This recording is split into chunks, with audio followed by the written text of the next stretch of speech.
میشاو اتون خانه یخ میکنه خیلی بگو زندان است.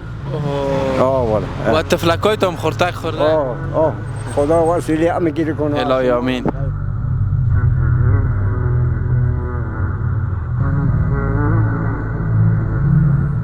خوب است سیکا کو؟ شکر زنده باشی آرام باشی. باش من اینجا استاد شد. این چی است؟ یک تایرزه که ما اینجا کار کنیم. کار ما بعضی یک 50 روپیه 40 روپیه کار میکنیم، بعضی هیچ نمیکنیم. این دین روز یک هفته میشه که مریض هستم میالم سینه درد میکنه. مجبور است. از کجا آمده اینا؟ نه زورآباد آمده. ما زورآباد. نه مارکت رفته بودی؟ مارکت رفته بودیم. چیز میخواستی بخری؟ چیزی از ایشون هیچ چیزی نداشتیم. آرد نداشتیم، چیزی نداشتیم که بیم. حال کراچیت خالی از یک کیلا میموندی؟ چی میموند؟ کیلا میموندم. کیلا قیمت شده سک کس نخریم و آمدیم پس خانه میدیم خالی خلاص. قربون. حالا خانه میرمی تو خالی؟ تو خالی میرم. مجبور هستیم دیگه چطور کنیم؟ کسی نیست در خانه که دیگه کمک تون؟ نه یک بچه که یک دارم خلاص کس مسئله نیست. مجبور هستیم قربون. چطور کنیم دیگه؟ حالا نبریم خورشکان گشنه میمونه. خو امروز خیلی چطور میکنین؟ امروز دیگه سپرد به خدا دیگه. چطور کنیم دیگه؟ چاره نیست.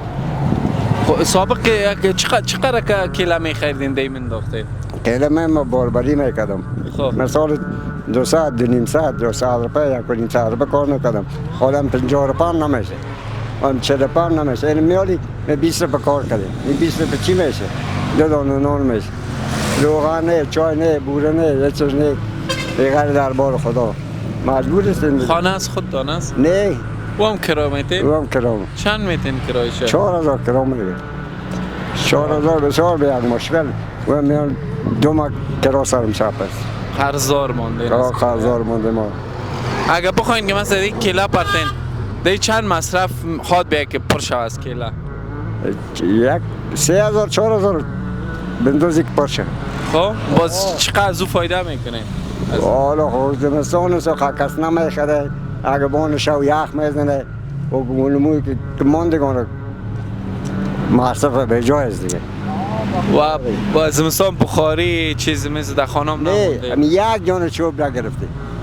باور کنیم یک 4-5 دانه 10 دانه 20 دانه اینه که یک جای کاغذ و مترا غن کرده بودم و شکایم بگه گفته که مادرشون والا چوب نداریم گرم نمیگوشت میشاو اتون خانه یخ میکنه خیلی بگو زندان است. و تفلکای تو هم خورتک خورده؟ دو تا دختری که مثل او هم خانه میخورن یک یا سر خونه ما خانه خوردیم خیلی چطور کنیم دیگه؟ کجا از خانه کجا؟ خدا قربان دیگه. چون ما میگم یک جون زغال چیزی میزنیم.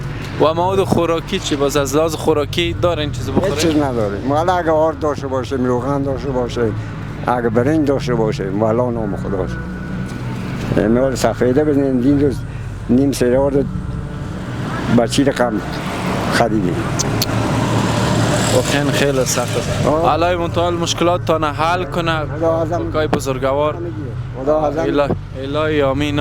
امروز کارم نکردین، خانم دست خالی میرین. حالا کس از شما در خانه پرسان کنه که چی کردی؟ چی میگی؟ پرسان کردن دیگه اشتکا میگن دیگه نیافتیم دیگه. حالا خود طفل است میگن نان چطور میشه باز؟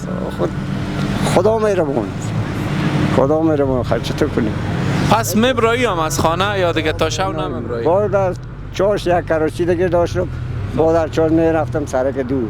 یکم نفر مثال یک دوست خدا بود 100 روپیه یا یک 50 روپیه 20 روپیه و هم کدام دوست خدا اگه میداد یا کدام بار کراچی یک خانوالا یک 20 روپیه 30 روپیه میگم بیا بابا بار کو همون کراچی هم راستی خدا خراب شده است اون در خانه است همون سرم ندارم کم کراچی خود جور کنم. خداوند کاکا مشکلاتتان حل کنه. این پای سر حساب کنین ان شاء الله ببینین چند است. خدا ازم میگه.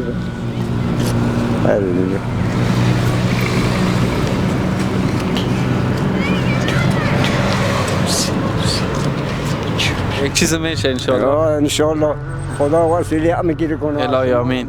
الهی آمین. و یک هم قبطی اتونه کیش کندم. اما یک توفی دیگه هم داریم هنوز مانده. او رو هم بتیمت. خب این کارت بگیرین. خب همکارای ما بر شما زنگ میزنه، حالا شماره تماستان میگیریم و شما زنگ میزنه، یک روز بعد دو روز بعد شما بیاین مواد بگیرین، مواد خوراکی براتون میشه. خوب است؟ دیگه شماره تونه. شماره تان حالا میگیرین ان شاء الله. درست است؟ شماره خب من ندارم، تلفن ندارم. خیر ما نمره خدا به شما میتیم. بخیر باشین. بیاین بغل.